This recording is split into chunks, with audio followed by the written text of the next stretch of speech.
What is up, and welcome to another episode on the channel. And well, welcome to a very special episode. An episode where we get to say thanks for 10,000 subscribers. I didn't know when I'd be saying this, but honestly, this came a lot faster than I was expecting. And I could go on and on and on of how grateful I am for everyone's support in these last 7 years. But instead of doing that and rambling on for the next 30 minutes, I thought I'd give you guys a little bit of a special video. Today, we're going to be diving in and taking a look at what these last 7 years brought us. We're going to be taking a look at my very first video all the way to the end, and I'm going to be sharing some of my thoughts and a little bit of behind the scenes for each one of the videos as I share some of my favorite clips. This is a rare look and a little bit of a retrospective into these last 7 years, so I hope you enjoy this. But before we go ahead and take a look at these videos, I wanted to just say a special thanks to some of the people both involved on the channel itself as well as behind the scenes. So let's go ahead and do that. First and foremost, I want to thank some of the people that are very active in this space, in the YouTube space, making this all possible with their comments, shares, and just engagement overall. I see them in pretty much every one of the videos I post, so shout out to you guys. And with that being said, I wanted to thank a few people, and I'm sure I'll see you guys in the comment section for this video. But with that being said, I want to thank Lyndon, also known as Lost Paws Overland, as well as Mama Rose and Glenn B. As I said, I see them in almost every one of my comment sections, and some of them have also been members on the channel as we rolled out the new channel memberships. But that's not all the people that made this possible. I also want to thank some of the people behind the scenes. These people, whether they spent countless hours in my garage helping with my builds, or helped with the social media, or even helped on the trail, they've made it possible behind the scenes. And sometimes they don't get recognized like they should in some of my videos. So I just want to say thanks for making this possible. These people include Adrian, which you guys are very familiar with, helped me pull the STI, helped me work on the Forester, and has had his own vehicle on the channel before. I'd also like to thank my business partner Austin for making, well, Flat 4 possible and continuing to develop and grow it. Lee, also known as YYC Overland, has also helped so much on the content creation and social media side, making sure that not only Flat 4 Off-Road, but my social media channels get seen, as well as other people that we've seen on the trail, such as Ernesto, and then other people that have been here since day one and have helped me with my STI as well as the Forester build. And with this list, it includes people like Taylor and David, who hopefully you will be seeing soon in some future videos. And with that being said, I could ramble on for hours of how thankful I am of the community, not only on YouTube, but here in Calgary and beyond.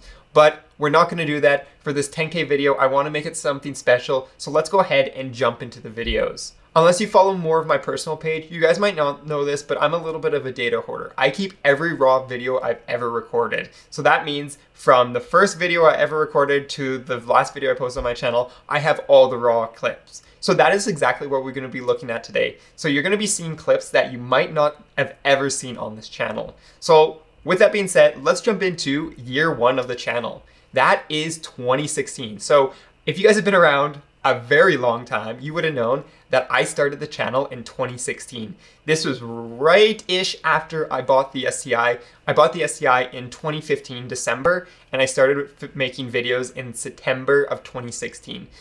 But up to that point, I didn't really do anything to the STI. But when I wanted to go do something with the STI, that meant that it was time to pull out the camera and start recording. A little behind the scenes here is I actually recorded on my sister's T3i Rebel with a kit lens. It was noisy and it didn't record the best video because it was more of a photography camera, but that's what we used for a little while on this channel. So with that being said, 2016 was kind of the year of just like figuring out how even to do this. The first videos we ever created were essentially, we did a little bit of intro, which was really rough. I think I might even hit that video before. And this intro was me just driving the STI, talking about kind of some of the inspiration of the channel, as well as the car itself and some of the goals. The video was super shaky. I rigged up this like little mount on my car because I didn't have the suction cup mount, and it bounced all over. And here I didn't really know how to frame the shot, and because it was a kit lens, it was zoomed in quite a bit. Not like this where we have a nice wide angle. So it was really close, and every time I had to refocus it, it made a whirling noise, which was really annoying. And as I said, it took me a lot of cuts here, so you'll see me go like say something and then a cut and then go to the next shot and then cut and then go to the next shot. But that was a part of the learning process when we were trying to figure out how to make our first video. And then we got to the fun stuff. So over the summer of 2016, I collected a bunch of parts. So this included coilovers, exhaust, wheels, tires, and that kind of stuff. So we had some of the people that I mentioned, like Adrian, Taylor, David, and Miles come, and we all worked on the car over 3 days to kind of do all these modifications. So the day one was really just like pulling the car apart and getting some stuff prepped. We didn't work too late that night because we were pulling stuff apart, but it was mostly like getting the old suspension off, which was fun, refinishing some of the bolts and that kind of stuff. Once we got that stuff, we kind of made a game plan, and then for day two, we went ahead and kind of started doing the modifications. So putting the tire stickers on the tires, getting the suspension set up, getting it in the car, installing the exhaust, refinishing the exhaust. I think David polished it for way too long, but it looked really good. And then we went ahead, got everything there, dropped the car down, and then started it up. And by this time, it was quite a bit later than you would have hoped for the neighborhood. I think it was 2 a.m. When we started the car, and we had to give it a little bit of a rev just to hear what it sounds like, and it sounded absolutely amazing. But as I said, it was 2 a.m. We couldn't really rev it. We kind of just got it on the ground, made sure the fitment was nice, and then kind of gave it a little startup and wrapped it up there. So that was the kind of the day two of like the big monumental kickstart of the channel. And then day three, obviously you got to clean the new freshly modified car. So I did that. Was not cleaning my cars right at that time. I was using 2 buckets, maybe not even using 2 buckets. This channel had a progression of learning how to use 2 buckets, not using 2 buckets, using 2 buckets wrong, and eventually doing it right. We'll talk about that a little bit later. And then I actually finished up the video right here. The studio actually looked a lot different back then, but we finished it up here. I don't usually film in here because, well, it's kind of a workspace. It's not really a video space. But hopefully someday we'll have a nice little place to do that. And that was kind of the summer mods for the car. We then took it to Local's meet. Shout out if any of you know of Locals.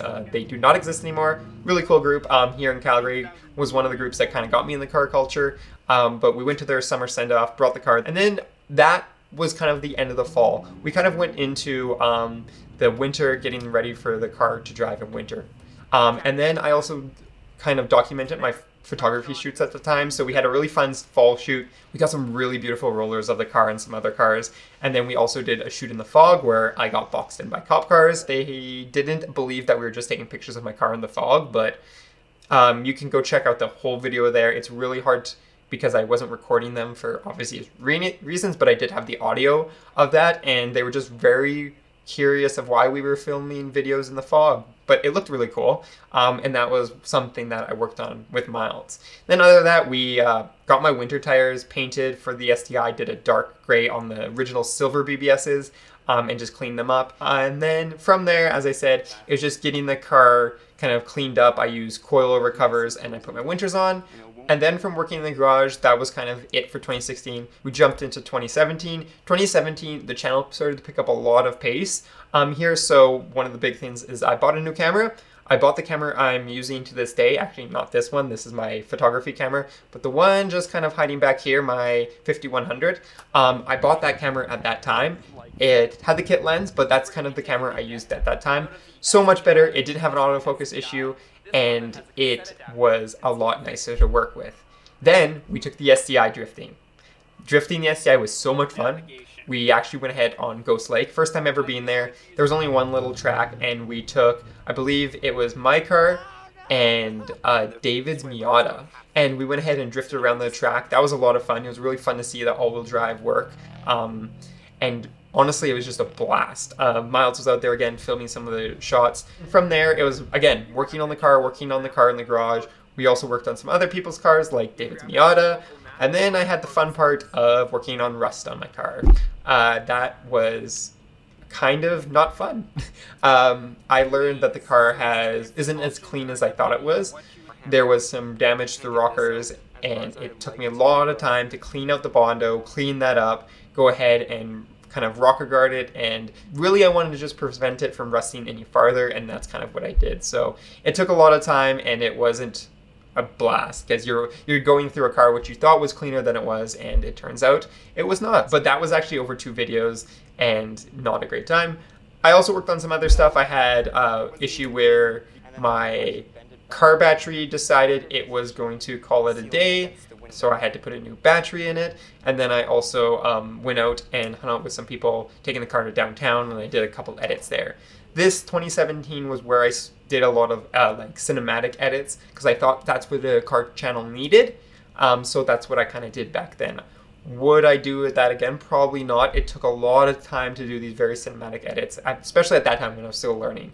But it was a point in the channel where, again, it's a learning process, and I definitely learned. From there, we did a video where we went ahead and we talked about the Rocky Mountain Motorsports Park.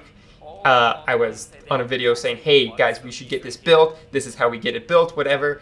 And lo and behold, 2022, the track was actually built. So I want to feel like I did something. I honestly probably did nothing, because that video got not a lot of likes, and it was actually not kind of controversial for some reason. Don't know why. I haven't been out there because it's absurdly expensive, and as you guys know, as a content creator, sometimes it's just not in your books right now. But we will get out there someday. We will have a track car for it, but just not right now. And then the winter, we found stuff to do. We went to an auto show. That was kind of fun. Probably, maybe we'll do another auto show video someday. I don't know. It was well received-ish. But it wasn't something that I would probably do all the time. And then I did this video called Things I Hate About the STI. This video was the first one that kind of blew up on the channel. I think it's at 25,000 views or 13,000 views or something. Only because people commented on it and were very angry. A lot of people were very angry about all the stuff I said about my STI. Although I said, disclaimer, these were things that I was being very nitpicky about and things that I want to improve. But people still said, hey, if you don't like your car, sell it to me. Haha, funny joke, I don't want to sell it. But it was a video that did really well, and it really boosted the channel. At that point, I think 1 month we did like 150 subscribers. Absolutely crazy. Nowadays, we're doing that at like 1 or 2 days. So it's all relative, right? As a creator, you kind of get jaded. It was also filmed, as I said, on this camera over here. Didn't have the great mic. I actually only just recently got a good mic, so that's something that also is hopefully, as I said, always improving on the channel. But that video kind of got the channel, got the momentum. And then after that, I followed up with another controversial video where I did, I don't know his now Instagram handle. It was S197 Mo and his JDM inspired Mustang. It looked really cool. It had a wide body kit. It had a big wing. Honestly, it was pretty cool. The internet did not think that. The internet did not like that. But honestly, it was pretty cool to see this car. I seen it at car meets. We kind of just hung out, talked cars, and I got, again, do that little bit of a cinematic edit because I thought the channel needed it at that time. We also then kind of got a second winter that year, so I did another cinematic edit. Imagine that. In the winter, or with the snow falling. From there, I wanted to do another kind of video where I kind of talked about the car. I did my top 5 modifications for my car. That video didn't do as well as I was expecting, mostly because I think I didn't walk through the video. But again, this was something I was learning at the time. I didn't know exactly what to do. So I did like a top 5 modifications for my Subaru, and it didn't go great because it was more of a driving around video. Because at that time, that's what I seen being done, and that's what I wanted to replicate. Nowadays, I do whatever I like, and you guys seem to watch it, so I keep on doing it. But at that time, that's what I wanted to do. It was a driving around video. I just talk as I drove around and got some paint for my car. But yeah, that was kind of it. Again, we had another video that did really well at this time. It still actually does alright. This is the one where I was replacing the intercooler hoses on my car because I had some issues with oil on the top of the block. At this point, it was kind of just about figuring out how to fix it and kind of figuring out how to work in the engine bay of the car. I was still pretty unfamiliar with it, so we pulled the intercooler off, and we actually got to kind of explore the engine, which was pretty cool, and I really enjoyed it. I wasn't still comfortable working on the car at this point. It was an expensive engine that so many things people tell me go wrong that I was cautious, but it was cool to work on for sure. And then from that point, we did One really cool thing I wanted to do on my STI for a while is I seen on the old NASDAQ forums someone do a roof rack, but not on the roof rails. And as you guys know, I'm someone that likes the outdoors, so I wanted to put my mountain bike on my roof. So I went ahead and did this custom roof rack where we took out the rain gutter and we put these custom little metal brackets in. And this was, again, a video that did relatively well. I also, what I did during this video is painted the interior and put my new headliner in. So we kind of combined 3 videos. I think for more of the how-tos, it should have been 1 video, so I should have probably divided this a little bit more. But I did do the painting video separate and the roof, or the headliner wrap, which I'll get to in a second. Separate, it was just combining it all together. I did 1 video. It was a heavy modification in 2017 of the STI, so that's why the channel really picked up pace.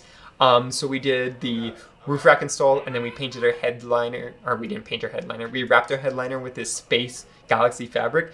If you guys are familiar with the channel, you've definitely seen it before. That video did really well for a really long time, just because people were like, how do I wrap a headliner? And that's really cool fabric. And then I also went ahead and painted all the pillars inside black, so that we had a nice black interior. As I talked about in the STI overview video, that's something I want to do, make it all nice and pretty in the interior. It went really well overall. That, again, was a huge undertaking for me as someone that not super familiar with cars, and this was a car I was learning on. It was a little overwhelming, but it was a great learning experience. We also went and reached 50 subscribers at that point. Again, 50 subscribers at this point is like a day. But at that point, it was huge news because I started from literally 0. It was a grind getting up to that point. But we did get up to the point in 2017. It was actually May, so it wasn't over even a year of the channel, and we kind of already started getting a little bit of traction, what was good. From there, we went and did some car events. I actually took my car with no interior, kind of race car-esque, and it was really noisy, but it was really cool to do that. That was the So Scare meet. That was a long time ago, 2017, and So Scare's a lot bigger now, but it was cool to kind of be there. No, I don't want to say at the beginning because I think So Scare started in 2015, but it was cool to be there in the early days and kind of be at these really small meets. From there, it was more about, again, attending some more events. We attended Driven YYC. That was pretty cool to check out, see all the cars, get some inspiration, realize that modifying cars is very expensive if I want to get there. So we didn't do a lot, but it was cool to see all the cars. Again, I went with that more cinematic approach, less personality approach. I did vlog a little bit. I am not a huge fan of vlogging in public. You might notice I try to avoid that public vlogging as much as I can, but I do it because it is good for the channel, it is good for that, and it's something that you should do. You want to break out of the comfort zone, and that's what I did. But yeah, there was a lot of clips. I have over 150 clips of that auto show.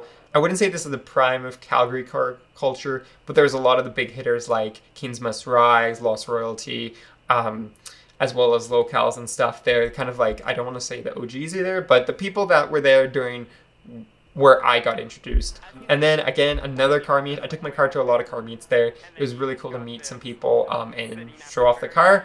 At that point, I wasn't very well known. There was some people that know me, so it was cool to have people come up to say hi.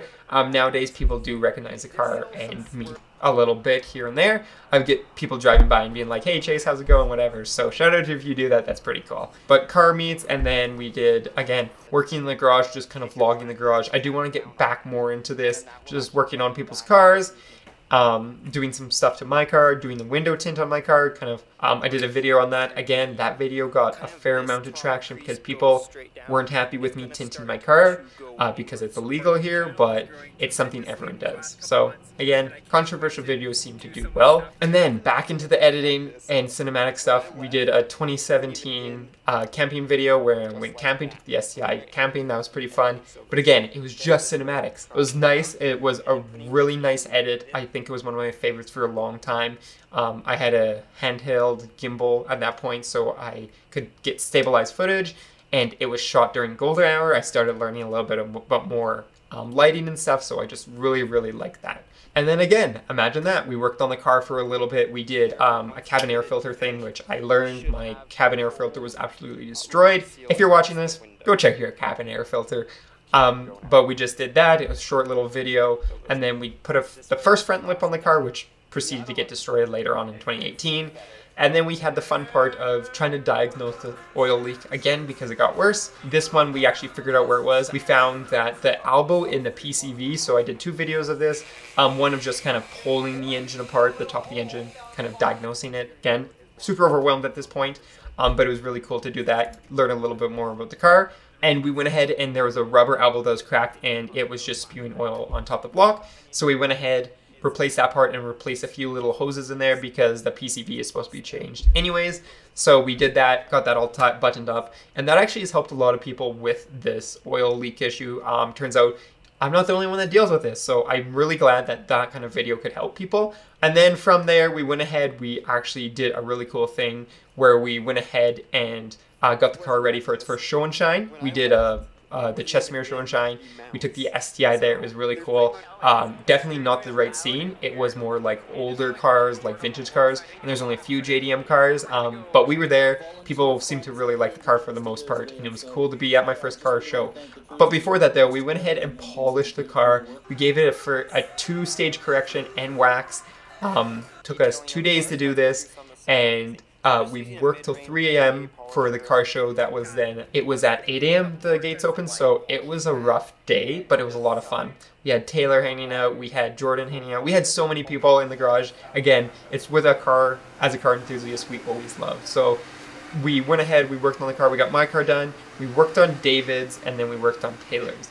This was also the time we started this brand called Future Prospects. Don't look it up anymore, it does not exist. It was kind of my first endeavor into brands and kind of creating a brand. I did most of the merch and social media, so it was something that helped me a lot now because I was able to have that experience and build off of it as we start to build Trader Labs, as well as working on Flat 4 off-road. But at this time we did some die cuts, we did some banners, we did some slaps. I had so much fun designing that. It was so much fun kind of going from the idea to the physical product. I actually have some right here. There's a few left. It's kind of cool just to have those, be like, I did this. I still give them out to some people that were a part of that process. And I think Adrian still has his on his toolbox, and David has his on the Miata even. So they're still there. I still got it kicking around in the STI, but it was really the first idea, the brand that I wanted to explore. Again, we're here. I don't even think we're at 100 subs yet. Definitely a little premature, but it was something that was really cool because we wanted to start our own group. And then from there, it was really Adrian's turn on the channel.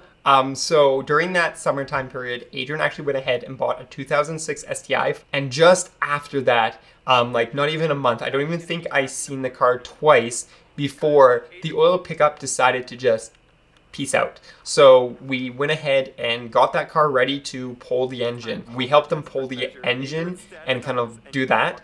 Those were filmed in the dark, so they weren't the greatest videos, but for me, I'm still just learning. For someone that just pulled the intercooler off my car like 6 months before that, it was super, super overwhelming, but it was a great learning experience. And that's why I said thanks to Adrian at the start, right? He's been around since the channel, and he's been a great teacher for everything that I've done on my STI. But as I said, we went ahead, we pulled the engine out of his STI, and he went ahead and broke it apart and started building a new one. I didn't film everything because, well, that's a long process and that was something Adrian was doing, but I did film the pulling the engine and getting that out of the car. We did that as I said, at night in the cold, but it was, you know, as a car enthusiast, that's the fun part, right? We got that out, and then we went ahead and just did some stuff with the STI, got it ready for winter. I did this little like update video that I don't even want to talk about, but it's something I did on this channel quite a bit. But as someone that wasn't doing it full time at that time, I had to kind of figure out the balance. And sometimes that meant not great videos where I just provided channel updates. And that's what I did in that video. We kind of just drove around again, doing the drive arounds to kind of talk about the channel. It was cool to do at the time. I think it gave me more of a personal connection with a lot of you guys, but it's something that I want to maybe improve on and probably not do anymore. So as I said, we did that. We also went ahead and installed the wink mirror on the STI, which is that long mirror. David helped me do that. Super easy mod because I didn't have the sun visors in, so super easy, just screw it where the sun visors went. I love that thing. That thing will still be on my car when I build a new one. We also did some more stuff with Adrian's STI. I helped him pull the engine apart. Again, great learning experience for me, trying to figure out what to do on that kind of car, trying to figure out how the engine works. From there, again, it was winter, so we didn't do a lot of car stuff. there wasn't car meets, and I was in school at this point, so I didn't have a lot of money to modify my car. In 2016, when I started the channel, I was upgrading coming out of high school, and in 2017 at this point, I was finishing my upgrading, and by the time we get to the fall, I was actually going into a completely different program that I am now teaching in by all means. But it's been one heck of an experience. Maybe I will do a video of more of the behind the scenes in my life for like 50K, because that's a whole nother video, which I think I could throw some really cool footage in there that I have from just everything that I've done. Anyways, as I said, a lot of just like car things. We did some bubble tea runs. We did Taylor had a Mustang. We tried to do some burnouts and that, just fun little car vlogs here and there before modifying the car a little bit more, doing the trim wrap, so taking headliner material and wrapping the trim on the car. I really like it. It's different from the standard like suede stuff that people do. And then we kind of went ahead and did we had that out. We modified, because it's 2004 STI, it still has the bug eye interior. We can replace a lot of the lights with different white LEDs instead of the green halogen bulbs. So I did that. Nice little mod. People ask me to this day what the LED number is. It's on the video. It's pinned, I'm pretty sure. But we actually took 2 videos to do that because I got the wrong LEDs. So they went somewhere else. And then I put the right ones in the second video and showed people how to do that. Again, we just done 1 video and done it right. But I wanted to get 2 videos out, so that's what I did at that point. There wasn't these videos where a lot of times I was just filming it with like a tripod in the car, nothing too extravagant besides putting cinematics in literally everything. I wanted cinematics in everything, and that also made the videos harder to do the quality or the quantity when I was really focused on the quantity. But we got it done. We got a lot of videos done. And then we just had some fun with working on the car. I finally replaced the cassette deck and put a Pioneer one in. The video got a lot of flack because I soldered instead of just getting connectors, whatever, what you're gonna do. But it was a great thing to have. Also at this point, I used to do a little bit more rust repair. It was fun, not at all, but it's something I did just to kind of clean up the car. Simple, easy, got a video done, that's it. And then we jump into 2018, where I actually went ahead. My first video on here in 2018 is called a snow vlog. It's something that's no longer on the channel. If you want to see clips from it, they are on my adventure, my more personal Instagram, just at Chase Schrader. It was where I did snowmobile vlogs. It was really cool, but the audience just wasn't there from the car community going into snowmobiling. It just didn't connect, so that's why I eventually stopped doing it. But we did a snow vlog there where on my home lake here in Chesimere, we just drove around and did some pretty cool stuff. We also purchased our drone, which I think is actually sitting behind me over here somewhere. And that's where we started to get some cinematics of the car driving around. This was before a lot of the laws came into place for drones. So I got some cool drone shots, got some cool stuff with the Forester, got some cool stuff with the STI later on, and it was overall just kind of a cool experience. I did take the video down of me just testing the drone. Again, that audience wasn't there for that video. That was like more of a tech review, and I was not doing that on that channel. Adrian did get the STI engine back in at that point. That was, again, at night, because that's what we had time for. Everyone's working at this point now, and I'm in university, so it was a busy, busy time. And then I see I'm just going to briefly touch on these, another snow vlog where we actually went to the mountains, and I got some cool clips with the GoPro. Those actually do well on my Instagram now because that's more of the adventure Instagram. As you can see, I'm starting to discover what and what not to do now, not in this time because I was just filming everything and posting everything, but now I'm starting to like understand my audiences in these different places and kind of refine content for them, because not everyone wants to see everything. And that's why, if you want to see something for like adventure, biking, snowmobiling, that's where you find it at Chase Schrader. If you want to see more of the car stuff, that's why we have Schrader's Labs now, so we can have that. Then we had a video where me and David drove around and we talked about future prospects and the plan for that.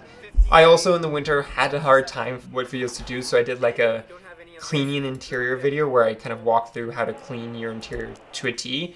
If it was laid out better and probably shorter, it probably would have done better, but again, still learning, still figuring it out. It was cool to do. It's a learning experience. And then we have something called Adrian's car here. So this was when Adrian got his STI running, and we got to modify it. Of course, when you get a car running, after blowing it up, you got to modify it. So I actually have a whiteboard in my parents' garage that is still up to this day. It hasn't been changed.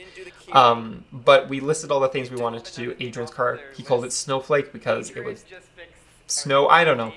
go ask Adrian that one, or maybe we'll have him on another podcast and he can answer that. But we got to modify his car. I polished it a little bit. It was just, again, just hanging out in the garage, doing cool car things. It was something that I really enjoy. And, well, it was winter, right, in 2018. So we did some more driving around. At this point, it was kind of driving in the snow and having fun with the STI. That thing was just so much fun with X-Ice tires, and in the worst conditions, it just was a blast. I also have a video here that I've never released and I never will release, called The Boat Show. I actually went, you know, like a car show, I went to a boat show here, and I made a little bit of a vlog. As I said, I did not like vlogging in public, so it sucked. It was not good. I did not have a great video, so I never released it, right? At that point, I maybe started to realize maybe we should be more quality. But as you'll see, once we get kind of through 2018, my videos drop off substantially, and 2019, they drop off. These are the hardest years of university in my program, so I did not have time to make videos every week at this point. But we will kind of see that as we move through 2018. We had also some fun stuff where we went ahead, did some more snow vlogs, snowmobiling vlogs. As I said, those are just non-existent anymore. They're only on my Instagram and they're cut down.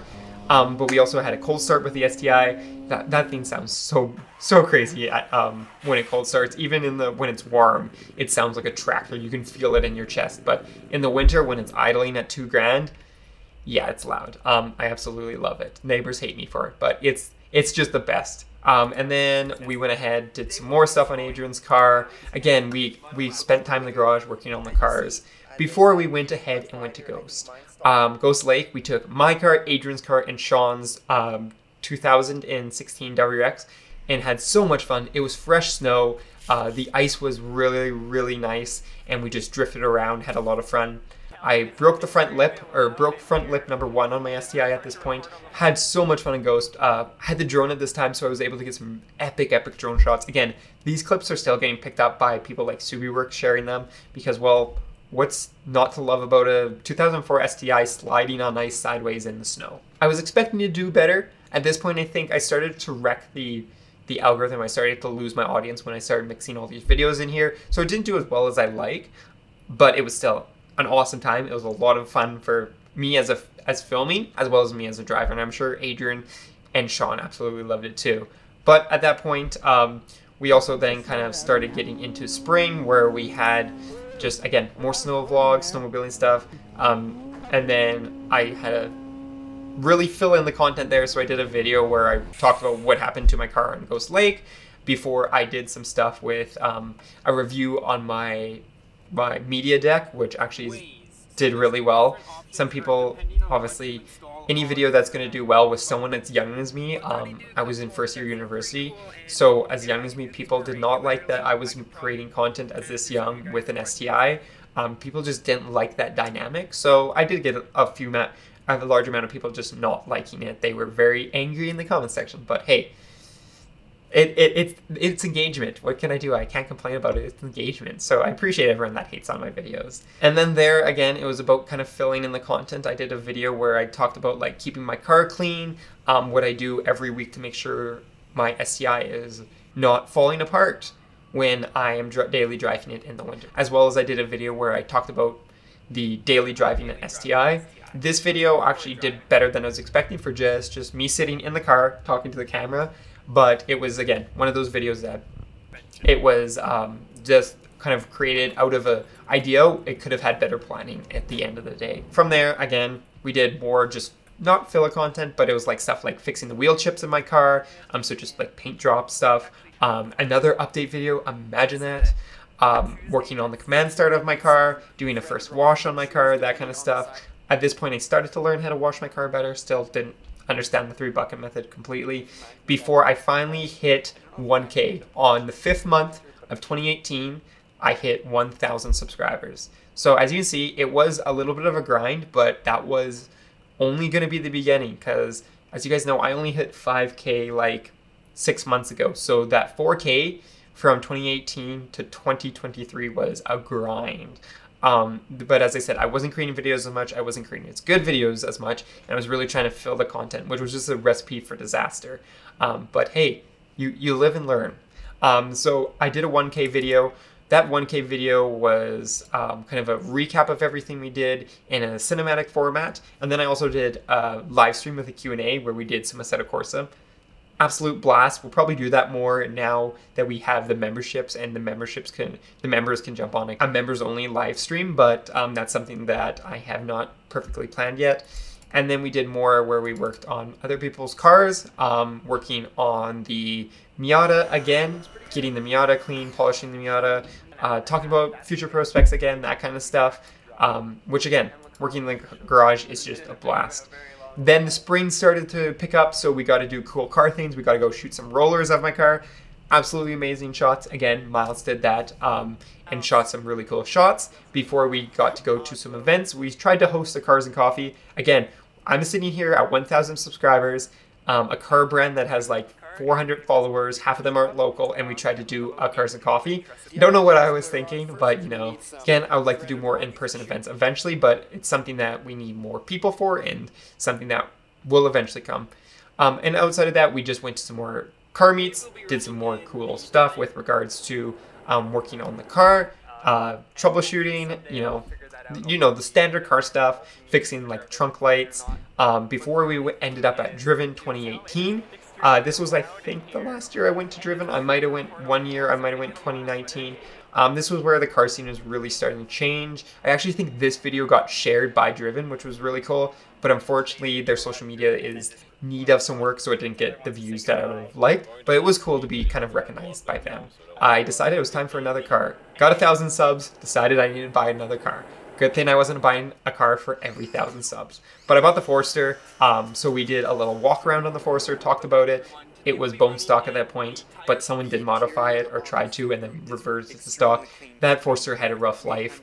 It, I think, was someone tried to off-road it, it sat in a field, and then someone repaired it and sold it to me, which is all good by me, but it definitely had a rough life. So we went ahead and cleaned that car thoroughly. We pulled it all apart. We steam cleaned it. We put it all back together. We really put as much work as I could into this Forester that had 400,000 kilometers on it.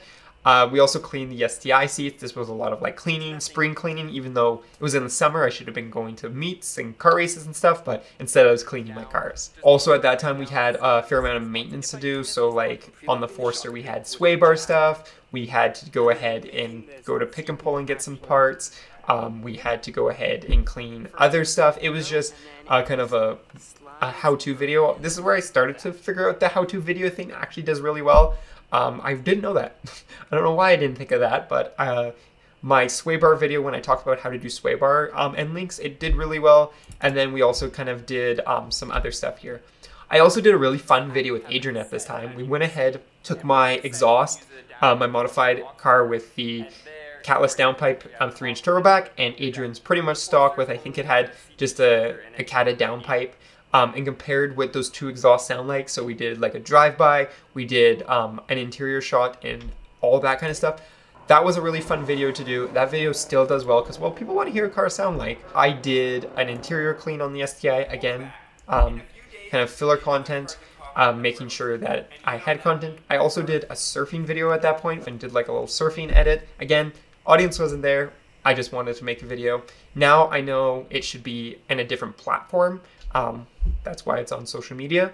But that kind of stuff at that point I didn't really understand. I also at that point had my GoPro and I took some stuff when I was in summer vacation. I didn't get to do like the adventure videos we do now. I did more of just like skiing and wakeboarding and stuff. Again, that stuff's now on my personal Instagram, but that stuff I filmed at that time because I knew I wanted to film it. I just didn't know what to do with it. At that point where summer's kind of winding down, I have to get back into university. I have to do some more stuff. So we're starting to die down on the projects. So I went ahead, I did some more stuff where I waxed the car and kind of did that kind of stuff before we did an update on the Forester, kind of giving like, hey, this Forester is doing okay. But again, it was me talking the car. It wasn't doing great, but we still made it happen. And then as we get to the end of August, as we said, we had that car meet or our Cars and Coffee for Future Prospects that nothing happened because, well, we were a small group. So that was, again, a learning experience for me that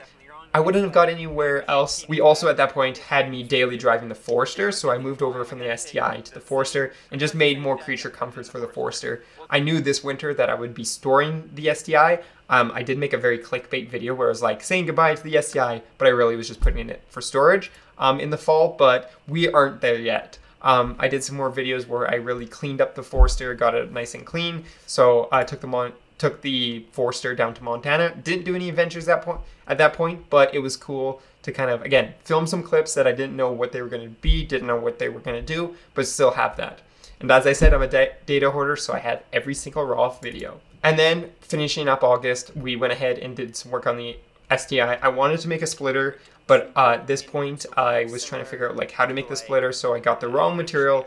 But I did get the right stuff for the splitter rods and stuff. I made like 4, again, I was trying to melt content at this point, but I was making I made 4 videos on the splitter. I also made a video on fixing the wiper arms, so painting the wiper arms because they're really rusty, as well as repairing the bumper on my STI, the crash bar. It was completely rusted through, so I had to go ahead, get a new one, paint it, put the new one on there, and that kind of stuff. But this was like 5 videos I did in a week, and then we did some stuff on the Forester. I tried to polish glass. I don't need to say much. Glass isn't very easy to polish because the windows got a bunch of scratches on the Forester. Before we went ahead and did worked on the command start, and then worked on a few other things. At this point, I got into year 3 of university. It was a lot of work, so I did another update video. Imagine that, where again I talked in the car, I talked about Mount Royal, talked about all the stuff I was doing outside of the videos, and kind of being like, please stay guys, I will have videos at one point. And I did. I had some stuff working on the Forester with the window gussets, making sure that it was a little bit quieter, and having that work out pretty well. And then also working on the Forester, doing some other stuff. Like I put on the mud flaps, I put on the STI BBSs with those X-Ice tires, just getting it ready for winter. Because as I said, I made that video where I said the STI is gone, but it wasn't really gone. The STI was just put away for the winter. I also went ahead, did another update video because update videos were my favorite at this time because that's all I had time for. This semester was rough, let me just tell you that. But we did some stuff with the Forester, and then we had some fun with Adrian in the fresh snow before doing a skiing video. I took our snowmobiling videos and then I moved them to skiing videos, but again, it was a skiing video where I just talked about the skiing and not so much the whole overall feel and the adventure that we do in our adventure videos. So it was a little bit of a challenge. It didn't do great, but it got me some winter content. And at that point, that was what I was looking for. I also went ahead and got some more snowmobiling content and some more drone footage of local events. But that was just really combining a lot of content in 2018, seeing what I could put together, and hopefully making a video that people would watch. Also, one thing that I completely forgot about because it's in a whole different folder here in my files is in 2018, I went to California and I filmed what I call experimental videos, where I really was trying to use my 5100 with a manual focus lens, super shallow depth and field, and make some cinematics. Again, now on my personal Instagram, wasn't the best, didn't do the best, but I really enjoyed it. It taught me a lot about filmmaking, a lot about kind of creating these short films, and that probably definitely helped, probably definitely helped with my videos later on with like the cinematics and the storytelling in my adventure videos. And that kind of wraps up 2018. There is one thing that I'm just going to briefly touch is I also did a RC car rebuild where I made an RC drift car. I JB welded the rear diff. It was really cool. It'd be maybe cool to show in some of the garage hang videos that we do in the future. Have that hang around and maybe play around with that. But I did a whole series on rebuilding the motor, rebuilding everything, and just it was me getting more comfortable with removing stuff, putting it back together, and building, well, at this point, a very basic engine. But that would prove very beneficial as we get into the next year. And now I'm just realizing this is going to be a very long video because I've made a lot of videos. As I said, I've made 440 videos. So if you're still here, I hope you're enjoying it. But yeah, jumping into 2019, as I said, 2018 was really rough. Third year university, kind of figuring out how to survive, nonetheless make videos. So I was just filming content to make filming content. So again, did some more skiing vlogs, hit up some really good powder days. Those videos do well on my Instagram now. And then did some like fun little drone shots. And then 2019 is where a lot of fun happened and a lot of learning happened with regards to my mechanical ability to work on cars. In 2019, because the STI was put away in the garage and I could work on it in the winter, I decided it was time to give the engine a little bit of a cleanup and a prep. So I pulled the engine out. Again, this is where Adrian came in because he did it before. He went ahead and kind of taught me what to do and helped me through this process. We went ahead, we got my engine prepped, we pulled it out, and then from there it was more about cleaning the engine, going about deleting evap because it was broken. So no point in trying to fix the hose that was under the subframe, pull the subframe. When it's a race car, just pull the evap. So I pulled all the evap out of that, and then I started to get the car built. So we put a lot of modifications. This video is already too long to go through all the modifications that I did on the Forester, but if you want to go ahead and see that, I have a walkthrough video of the STI. I said Forester, I mean the STI. And you can go ahead and see exactly what modifications I did on that car and kind of see that, because as I said, I did stuff like oil pickup, like heat management, air oil separator, TGV deletes. I reduced or cleaned up the headers. I painted the engine bay, and I did a bunch of stuff like fix the rad mounts, fix the turbo, and other stuff. That was a little stressful, a little overwhelming, but an amazing learning experience. Now, like with the STI and the Forester, I feel very confident in working on pretty much any component, maybe besides pulling apart the transmission, because transmissions are magic sometimes. I also filmed, again, some weird videos. I filmed a video, or not weird videos, videos that never ended up on the channel that are now taken down, that have ended up on social media, with regards to doing some like edits, walking around the city, learning how to just make more edits with regards to cinematics, as well as some events and other stuff. This was done with people outside of the car community, as well as people like Miles that are inside the car community, and kind of made cool little edits. As I said, most of those are not on the channel, or they're on Instagram at this point. We also went ahead and went to Driven. This was last year. 2019 was the last year I went to Driven. But we took the car, or we went to Driven, checked that out. STI was not in it because, well, the STI wasn't a part in my garage. For we did some more stuff where we finally got the engine in, we got the air oil separator set up, we got the gauges set up. One of my favorite things is those Defi gauges. Before we took it to the dyno, we got it, put it on the dyno. It decided the fuel pump was going to call it a day, and then had to deal with that whole ordeal. They broke the hoses, so that they then had to run new hoses around the subframe. But eventually we have new AN lines and a new pump, and we were able to eventually do the dyno. We got the car tuned. It's because it's got TGV deletes and a couple other things. It made more power, but it wasn't like crazy power. Again, it's an autocross car. It needs to fit in a specific class. There wasn't huge modifications, and I didn't have the money for the modifications at that time. And then we really just enjoyed the car. We went ahead, we did some cool stuff. We went ahead, drove it around with regards to, went to some car meets, did some cool car things, like got food, and just drove around with people, you know, like car culture stuff. It was so much fun. And then again, filmed some just random stuff with surfing.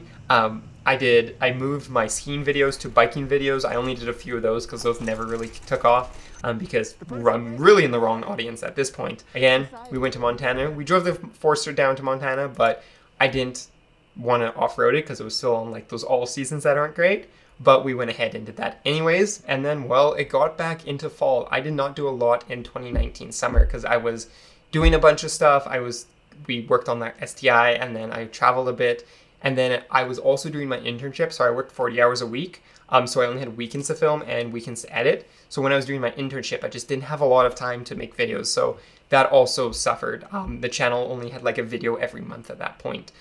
So we really started to slow down. We hit that 1K in 2018. We really started to slow down. It was a grind. We were getting like, I think 30 subs, 25 subs a month just, and we're really trying to grind that out.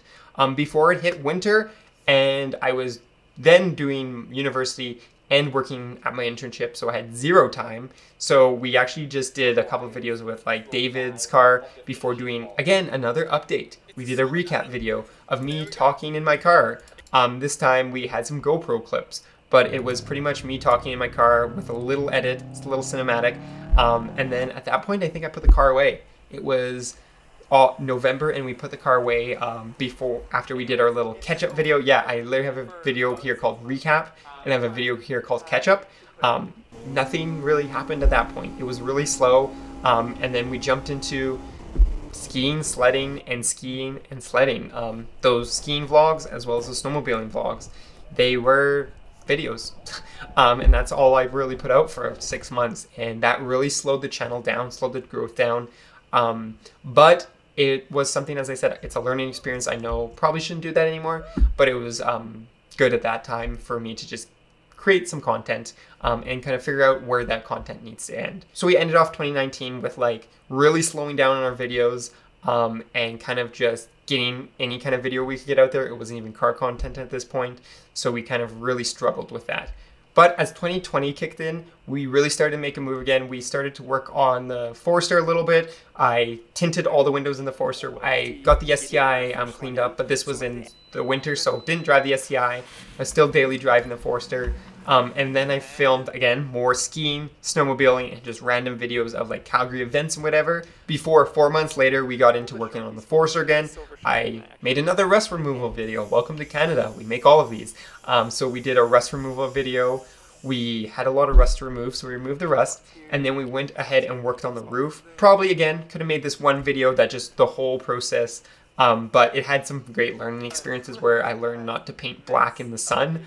But we did a stuff where we removed the rust, we primed it, then we sanded it, and then we painted it, and then we realized there were too many divots from our sanding. So we went ahead and re-primed the paint and did that whole process over again. This was like over, I don't know, this was probably over a month. So it was a long process. Actually, I can look right here. It was over a month. Before we worked on the roof of the Forester. It was a long and tedious process, but in 2020, you had nothing better to do, so I did that. But this was in preparation for something really cool in a little bit. So we went ahead, we had the headliner out, and we had the pillars out. So we did the same thing as we did in the STI. We wrapped the headliner. This time it was just black suede. And we also went ahead and painted all the plastic trim, so everything above like the windows is black in the Forester, which I would like to, as I mentioned, everything to be black, but this was just the way this was going to be in this car. And by that time, it was already June, so we went ahead and we finally, the STI was done. I didn't have an internship because everything was closed, so we got to go racing. We took the STI out of the garage, got it ready. We spent 2 videos, again, could be 1 video, and we actually prepped the STI for autocross. I went through the tech checklist with you guys, and I actually said, this is what we need to do, and we did all that. We got the STI like completely set up for racing and got it ready to go autocrossing, and we did exactly that. On the 7th month, so that would have been in July of 2020, we took the STI for autocrossing for the first time. It was only 4 years in the making, because I said this in the very first video, I want to make this car for racing, for autocross. But it took us 4 years. We finally got it to autocross, but I had a blast. I didn't matter if I was going fast or not. It was just really fun to really see what the car was capable of. Again, there was no car meets at this point, so I couldn't film any car meets. So we didn't have any car meet videos. So I did some more biking videos. I did some more surfing videos. And then I did a hiking video. But this was over the summer period, so I didn't have a lot of videos, again, at this point. And at this point, too, we were waiting on parts to get here from the Forester, so we couldn't work on the Forester. We did some more detailing on the car. I actually learned how to use a 2-bucket method correctly, and also how to use a foam cannon, and make the foam cannon video, which was a lot of fun. Thought that video was going to do a lot better, but it was a cool video nonetheless. Got to do some slow cinematics with the foam, and I just, again, enjoyed the process of making the video, so that's really all that mattered. And then we went racing again, we went autocross, and had just the most fun again. It was all by myself, met with some more people, and had a great time. And then after that, it was pretty much getting into the fall. We got into the fall where we went ahead, we finally got the Forester to a point where we could do stuff with it. So Adrian finished the brackets, and I had the roof rack ready. So I put that AirB roof rack on my Forester. That was the first modification I did. Again, kind of order, but we put the roof rack on. That was, we worked late into the night because we were drilling stainless steel, but it was super cool to do because, well, we had AirB roof rack on a Subaru Forester. As far as I know, I was still the first one to do it, and I still don't think no one else has, so yes. And that really took us into November, where we started getting snow, so the STI went away again. It was becoming just my race car at this point, and I just daily drove the Forester, so put the winter tires back on, and did put the interior back together in the Forester because, well, the Forester had all the interior out to put the roof rack on. So we put the Forester back together. We did put in the headliner, put in the pillars, and kind of put that all together. It was really cool to see that interior come together after it sat in my garage, or sorry, my parents' garage for 6 months. I'm sure my parents enjoyed that too. And really, that was just the beginning of the Forester. As you guys know, the channel really picked up after that. We started doing some cool stuff. We put a rooftop tent on it, on the roof rack. That was the main point. I put the roof rack on, put a rooftop tent on there, and started building it up. By this point, it was winter, it was snow season. I still thought I could make snow vlogs and ski videos, so I went ahead and made those. That took time out of time I could have been doing other stuff. But again, I was still in university. At this point, I was in my final year, so a little bit of stress. Didn't have a ton of time to work on videos, but we did get that Forester done with the roof rack, with the rooftop tent. And then 2021. I think 2021 was a turning point for this channel. The first video I ever did in this 2021 was actually saying, hey, Future Prospects, it doesn't exist anymore. So that was fun. It was just something that we had to do because, well, we just weren't able to work on it anymore, and I wanted to focus on my stuff. So that's what we did. We closed Future Prospects, as I said. We still have extra. Oh yeah, and there's a Flat 4 off-road hat right there too. And well, with the rooftop tent, nothing else, we decided to go camping. I had no idea what I was doing, but we eventually found a camping spot in the wind, in the middle of nowhere with no service, and I still had a blast. First time using the rooftop tent, and I really enjoyed it. It was awesome. As I said, I kind of come from a outdoorsy background, so to be able to do this again, but now kind of combine my passion of outdoor and cars together was just like this magical experience. I was instantly hooked. It was kind of the turning point for the channel too, because I started to learn about the value of telling a story in a video instead of just making a video. It still wasn't refined at this point, but I still kind of learned how to tell a story with regards to those camping videos. We also, again, thought I could do skiing videos, so I did that, and started working on more of the overland and off-road side of things, where we did the installation in the rooftop tent. That video is really cool because people ask me to this day if it works. It does work. It helps kind of separate you from that cold metal. And then we went camping again. Had to go test some modifications. We went camping again. I went to a different place. I just, again, didn't know where I was going, so I just decided to go somewhere. And I took this road that I scraped the law with no skid plates, so I had to be careful, and had this amazing camping.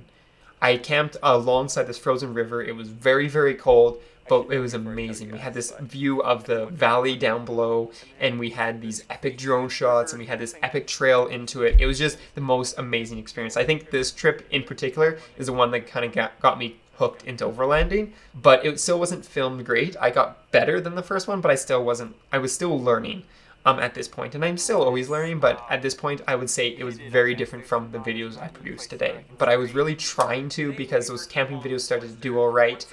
So I worked on the Forester, I did some paint chip stuff, and I did another update video with the Forester talking about the Forester and kind of the daily drivability of a more affordable car rather than the STI. It was then at this point that I actually met Austin, and we went off-roading, and we took my stock Forester, again, rooftop tent and roof rack, down into Transalta, and took it way farther than I was expecting, and it completely surprised me. I knew the car was capable, but I didn't know it was that capable. A really cool trail run. Adrian came along, brought his modified Crosstrek, and we just had an absolute blast, and I was like, well, I need to modify my car even more to do that plus more. So as I said, Austin was the original founder of Flat 4 Off-Road, so we started working together a little more closely there, and I started talking to him about what I could do and the modifications I could do to the car at that point. And then we also started planning our next trip. But before our next trip, I wanted to build something, a diesel heater that I seen everyone talking about. So I got like a AliExpress heater, and I put it in a box. Again, a learning experience. I didn't know what I was doing, and there's no instructions for that stuff. So I kind of did not build it correctly with the fueling. So what we did is when we went on our next trip that we were planning, where we went down south and did a little winter off-roading, got a little bit stuck and did another little camping trip. My diesel heater did not work. Again, I was totally prepared, so it was totally fine. But at that, I went back and worked on the heater and got it working, and then combined it all into one video. So over multiple days I filmed this diesel heater, but it all looked like one solid video. And I think this is where I really started to go, this kind of video is actually a little bit better because people can understand the story, understand kind of the struggle, the challenges, how we overcome them, and then the overall end goal. So I think that was the first realization I had of that, was in that video. And then from there, it really started snowballing, and we started working on the Forester, getting it ready for more off-road stuff. So we went ahead, installed an ATF cooler, and changed the 400,000 kilometer ATF oil. It was very dark, but we changed the filter on that and put new fluid in it, and we put a cooler in it so we could actually go off-roading. And then we started looking into modifying it, but we also modified our tent, our camp setup. So we went ahead, put some lights in our tent, and kind of got ready for that. At that point, it was spring again. So we took the STI out, started the STI up, and kind of drove around, had a little bit of fun with that, because that car is always so much fun, especially when you don't drive it for 8 months of the year. Before we went ahead and got both the cars ready for, well, their retrospective things. So we autocrossed the STI, and we did some more off-roading in the Forester. We did a trail out here called Lost Knife in my Forester. Again, with Austin, he showed me the ways and kind of got me even more hooked on it, because, well, he was driving a Forester that was more heavily modified, and I was like, well, I want to be able to do that. So we did a really cool switchback video. This video to this day still does really well, because it's how you can off-road a stock Forester. Same with Transalta, where we went ahead and did the trail in the winter. Is they're both stock Foresters, and people really like to see what their stock Forester is capable of. They're not the greatest videos, as I said. I was still learning at this point. The switchbacks was a lot of GoPro footage and not a lot of external car footage, but it worked out really well. I was able to take the skills from like telling that story, and I told the story with a clip. So even though the video wasn't as great as it should have been, the story itself was really, really good. And that's really what got people hooked, is they're like, well, this Forester, it's stock, let's see what it can do. And I kind of went ahead and ran with that. From there, as we waited for parts to come in on the Forester, we did just some side videos here and there. So again, biking videos, they are all down, but I did film and release some biking videos before I did things I hate about my Forester, trying to kind of capitalize on that with the things I seen in the STI videos, as well as we did another camping trip, solo camping trip this time. In the spring was the first time I was able to do some spring camping in the Forester, or summer camping. I did a little bit of off-roading, didn't do too much, but it was cool to explore this area. This area is now known as Transalta to me, but back then I didn't really know it, so it was cool to explore it and see what was the car was capable of, and kind of see what the area is capable of. Now I've camped out there probably tens of times, 20 of times, 30 of times. But at that point it was my first time, and it was great to be there. I also got the diesel heater fixed so I could use it, and we stayed nice and warm. And at that point, it was back into the autocross. We jumped into the STI, did a little bit of autocross before working on the Forester. We did a thing where we replaced the A-arm. Go check your A-arms if you have a Forester, because they rust out. We replaced one of those A-arms, and then did a very controversial mod. We did a complete sway bar delete. Again, controversial stuff does great, and then sometimes doesn't. This one did not. But we just cut the sway bars off of that car, and they still don't, it doesn't have it, it doesn't need it, because the next modification we did was flat out suspension GR Light coilovers. These coilovers were stiffer springs for the rooftop tent, but they also allowed me to go about adjusting and lifting a car. So we lifted the car, we installed coilovers, and we kind of dialed in suspension all in like a week before we went ahead and did the most epic adventure. And well, that epic venture was a 5-day adventure that took us through BC. Again, it was Austin when Flat for Off-Road was just him, as well as a couple other people. We went and did some really, really amazing trails. We camped 4 nights in BC, and had some really amazing camping spots. And I actually got to see what the Forester was capable of with the off-road coilovers and the suspension modifications we did. I'm not going to go too much in detail there, because as I said, I could go really into detail and talk about how epic each day was, and how we went, like one day we went ahead, we explored the longest ferry, and we went through a pass right through the mountains before camping on the beach. Like, that was one day. And then we went ahead and explored one very popular trail in BC up to a lookout, where my Forester was very much out of place with all the Jeeps and stuff. So it was a really good experience. The one thing there is I did not have my wheels and tires in time yet. So I actually used Austin's off his Forester, because his Forester decided to do a Subaru thing. So I borrowed Austin's, and that way I could go ahead and take some all-terrains off-road and explore these amazing places. Another one is probably my favorite is we went up into the Alpine and spent like 5 hours in the Alpine exploring shelf roads and kind of going through not through valleys, but through like really beautiful ecosystems and stuff before we had to turn around because there was snow in July. And then after that, I was still filming these random videos, and to this day I still film these random videos that never make it, but we filmed some longboarding, some paddleboarding, some downtown videos before we went ahead and modified the Forester even more. This year, as I said, 2021 was a real turning point. We really started work on the Forester, and we put on this really cool bumper that Austin had on his before he sold his Forester with no engine in it. So we put that, it was a winch bumper, we mounted that on the Forester, and it just instantly changed the appearance. It really started to look like what I wanted it to look like from the beginning. I also went ahead and I was planning to take my car finally go on some adventures in the Shuswap region. So I actually went ahead and I mounted up some lights and got those installed so that I could have a little bit of lights. I actually wired those into my fog lights because they're only 50 watts. And I had some really nice like off-road lights in my Forester that were mounted on the bumper. I also then went ahead and like the day before, the couple days before, I got the tires, I installed the tires, they're Beadlock, so I can install the tires, got them balanced, and then put them on my Forester just before I headed off to Shuswap. So this was like the maiden voyage of this Forester build, or I'd call like the first phase of the Forester build, and we took it 7 hours out west to kind of test everything. Maybe that probably wasn't the best idea to test everything out there, but it was a great experience. We went ahead, we did a little bit of camping, a little bit exploring, and checked out some of the amazing logging roads out in BC. The first kind of overland day, we went ahead, we camped on this beautiful beach. It was on the beach of the Shuswap, literally like 500 feet. It's been something I want to do ever since I went to the Shuswap, like 20 years ago at this point. So it was amazing to be able to finally have that experience, finally take the Forester out there and do that.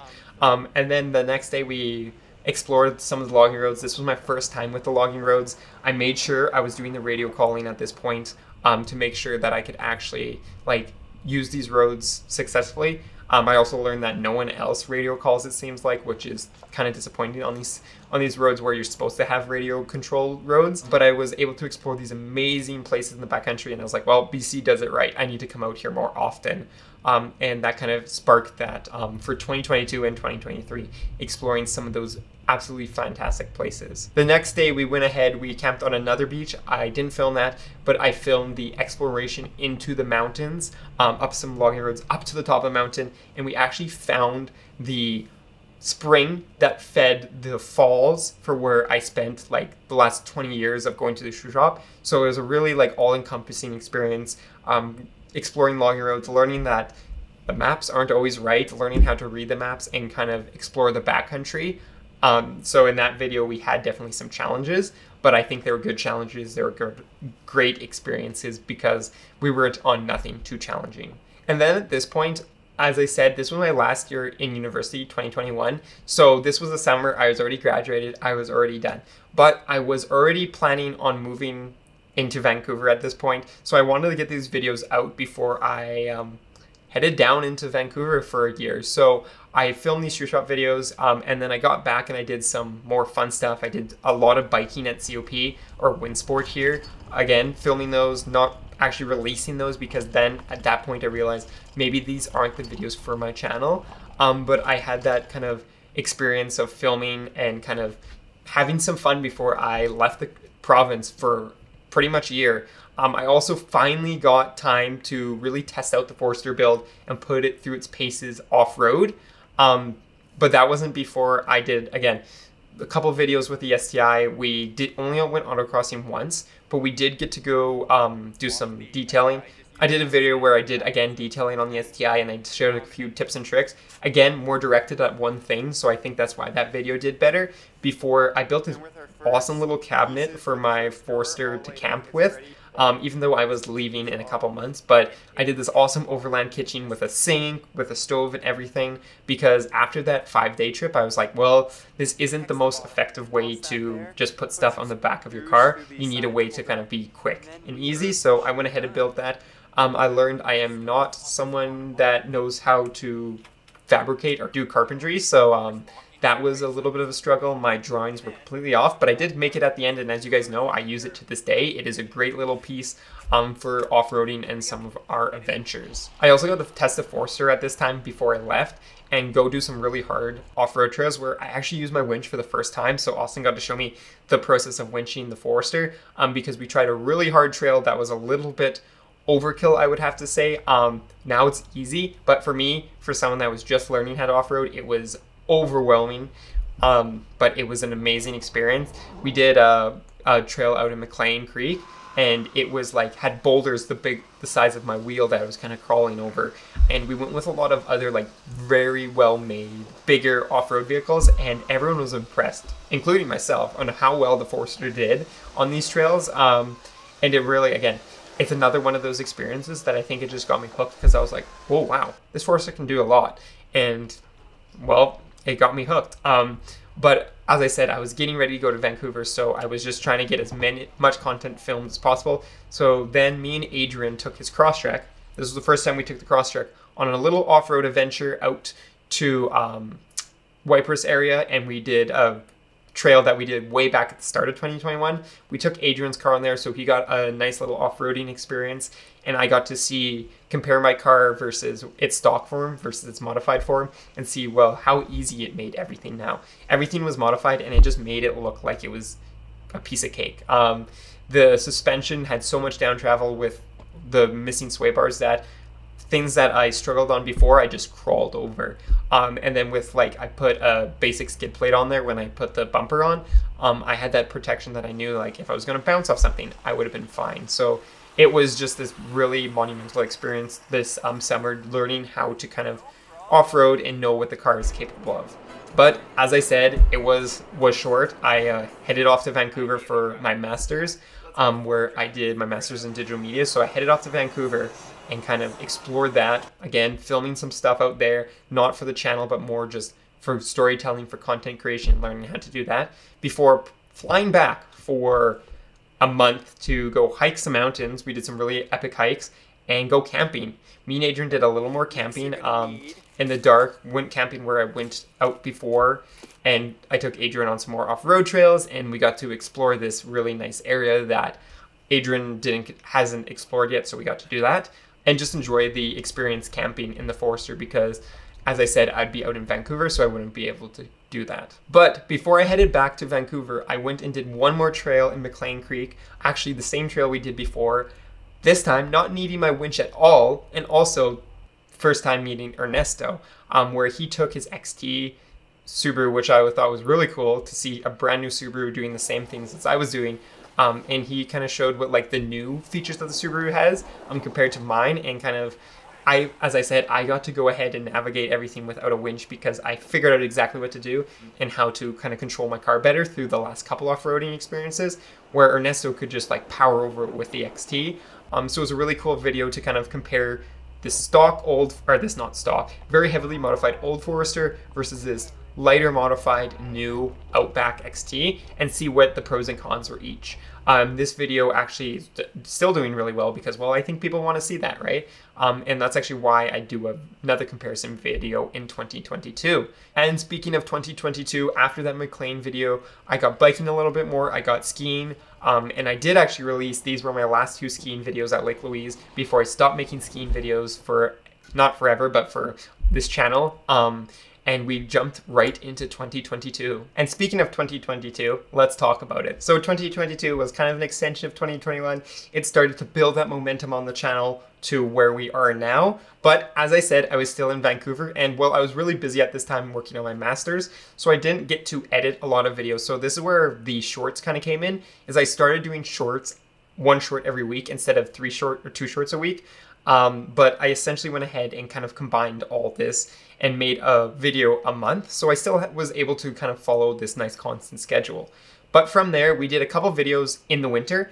I did a video with Austin in his Jeep at this point, where we did a trail run in the snow, had this really cool experience in the snow, driving another trail that I had yet to explore. Nowadays, I know most of these trails, but at this time I was just learning them. I was figuring out what kind of trails these are, how hard they were, and was the Forester capable of doing them. In the winter, it was super easy, it was super chill, I had a blast. I was also, at the same time, I went camping. I filmed, because I was out there, I went on a camping trip, or a little bit of overlanding, and I went to the same place I went with the stock car with the tent the year before, and I had that amazing experience because, well, I wanted to have it again.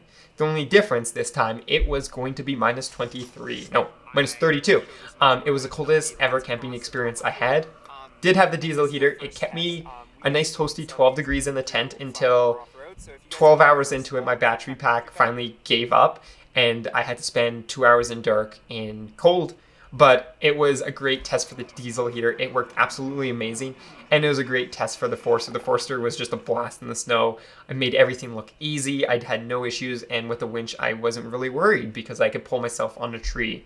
Again, this place where I camp is so amazing. Had another amazing experience with the sunrise, the sun kind of shining through the frost, and overall just an amazing trip. At this point, I also released a couple videos in the garage where I talked about my car and kind of gave people a little overview of my car, as well as officially announced that I became a part owner of Flat 4 Off-Road. After that winter break, I had to go back to Vancouver. I had to finish out my master's, so that's exactly what I did. And while in Vancouver, I didn't really record anything, so we didn't have a lot for 2022, but I was still started building that momentum and it really started picking up. So when I got back to Calgary for the spring break, I filmed some more videos where we went ahead, we went camping again, we did some more trail runs. We went back into Transalto and I tried a new trail again. Austin was showing me all these trails that we could do. And I filmed another fun little video and started working on content for Flat 4 Off-Road because now I have my page, I have Shredder Labs, and I have Flat 4 Off-Road I'm part of. So I had to kind of manage this and learn how I can create content for all of these different channels. Also creating an effective community. So we did get out, we did get camping once in the spring before I headed back. That was with Adrian in the Crosstrek. Adrian finally had his rooftop tent on. It took him forever to get it. But we went camping in the spring and explored this Lost Knife Trail that I explored in the winter and showed Adrian around because this was the first time Adrian was on there. It was a nice little spring trip. It was only April, but because we had an early spring, there was no snow on the ground. So it was a pretty temperate one and something that I really enjoyed. But as I said, we couldn't be there for long as I headed back to Vancouver. At that point, I spent the summer in Vancouver and I moved back in the fall because I needed to do my internship. But as a business owner, I could do my internship with me. So I did my internship here in Calgary with Flat 4 Off-Road in one of my other businesses that I've recently closed, and started working on some really cool things. The first thing I did is we went to our first official event at Flat 4 Off-Road. So now I'm gonna start mentioning, as you probably noticed, as an owner in Flat 4 Off-Road, I started using my channel here to build a community, not only here, but in Flat 4 Off-Road in the Calgary area. So we actually went ahead and went to our first official meet, the Alberta Outdoor Adventure Expo. We went there as Flat 4 Off-Road. We had a great time. We met some people. We actually met Lyndon in person, and we actually had a great chat with him. We talked with him. He hung out over the weekend, and we kind of met a lot of cool people in the community. From there, we went ahead and started modifying the Forester again. I'm back.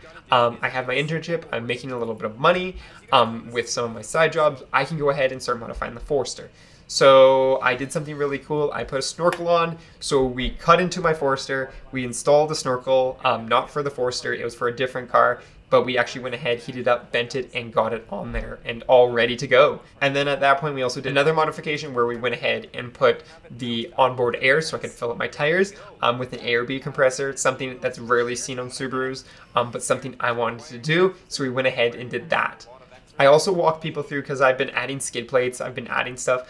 I'm to the point where I'm now starting to modify my car outside of the video because I am now running out of time to create these stories, or I don't think I can just tell the story about installing a skid plate.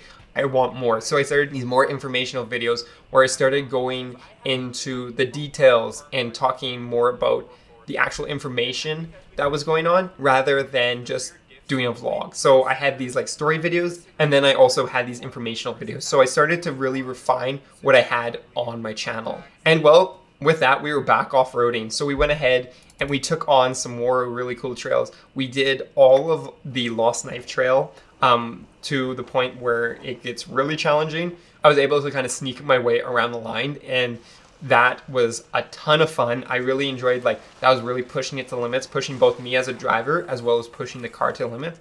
But I didn't need the winch, and I made it all the way through with no struggles. We also at that point decided, well, why don't we do a little bit of a company flat 4 off-road trip and get some more content and head back into BC. So we did a beautiful trip into BC, into central BC, where we explored some amazing places. And we actually did 2 glaciers this trip. So it was 3 days. So we did 2 glaciers, and we got the Forester up to them. That was probably, again, one of the harder, at that point, one of the hardest things I've done. The Forester was like rock crawling at that point, and we were at altitude, so it was struggling to get up these hills, but the Forester did it, and it blew me away. And honestly, I think Lee and Austin, we talked about this, they both said, like, they were driving along and like, oh, Chase will be behind us, it's going to be a struggle for the Forester, and I'm right behind him with no issues. So it was a blast. As I said, we did 2 glaciers. We got up to a very popular spot, and then we got up to a very secret spot. So it was this amazing experience to really see what the Forester is capable of. And that video actually got quite a bit of recognition in the BC off-road community because of some people like Wes at the 4x4 Canada podcast, where he shared it on his pages. Because, well, it's, as I said, it might have been the first Forester up there, so it was a really cool thing to share and kind of get that feedback from. And after the 2 days of exploring the glaciers, we also went ahead and explored this other logging road and got this amazing view before heading home. This is a place I definitely want to check out again, maybe take some more people to it, but it's something that is only accessible a few months a year, so it's something we would have to look forward to till next year. And well, the adventures don't stop there. We were doing trail runs like every weekend. We were doing ones for Flat 4 Off-Road, and then we were doing ones for ourselves. So we were doing ones with Flat 4 Off-Road more for the community, guiding the community, taking photos, and kind of showing them the way. So I wasn't actually filming every trip at this point because we had so many trips going on, and they were just repeats of the same kind of adventures. So I wanted to focus on the community and only make really good content for you. I started in 2022 to really get picky of what content I was creating, and that I think is also what helps propel the channel to where it is today. But I was focused on creating just really effective stories. And while looking at some of these clips here, it's getting hard to differentiate what I filmed as a video and what I filmed as for Flat 4 Off-Road or for community posts. So it's starting to all get like merged together and kind of like become this one cohesive system, which it is challenging at times managing everything, but I think it is so much fun. It was also at this point in 2022, I announced that I was going to go full-time content creation, which was just over a year and a bit ago at this point. So I brought in the memberships, I brought in more content, and I really started focusing, as I said, on that storytelling. And with building up momentum meant more trail runs. We took the Forester on a trail I never thought I would be able to take it on, because when I first got my car, it was just so out of reach. We took it on a trail out here called Top of the World. That's where people take like their very built Tacomas and very built Toyotas and everything else. And the Forester did it. We had to winch over one section, but the Forester did it. And it was absolutely amazing to say my Forester did Top of the World. I'm sure I got flack for that somewhere. People were saying, don't take your Subaru on Jeep trails, but hey, my Subaru did a Jeep trail. And with that, that was really the last trail run before the snow started kicking in. And with that became more modifications. I did a GRMS antenna on my Subaru. So the big antenna up front, I drilled into the bumper. And then I put an air regulator so I could auto air up my tires and have them automatically shut off before I installed some MOLLE seat covers on my car, and did that all in like a day or 2 days on my Forester. So the Forester just kept on getting modified. With that being said, then with the snow on the ground, we thought we'd go winter wheeling. We took, I think this is the first time we had Lyndon out on the trail. We explored some really cool snowy trails. It wasn't anything hard. It was Transalto again, but it was snowy, so we got to kind of explore that and see how the car kind of in this form took on the snow. And as we got to the end of November, we got more and more snow here. So we actually went ahead and did a couple more snow trail runs. We did one way up north with Ernesto, now in a Tacoma, which he's now back in his Subaru.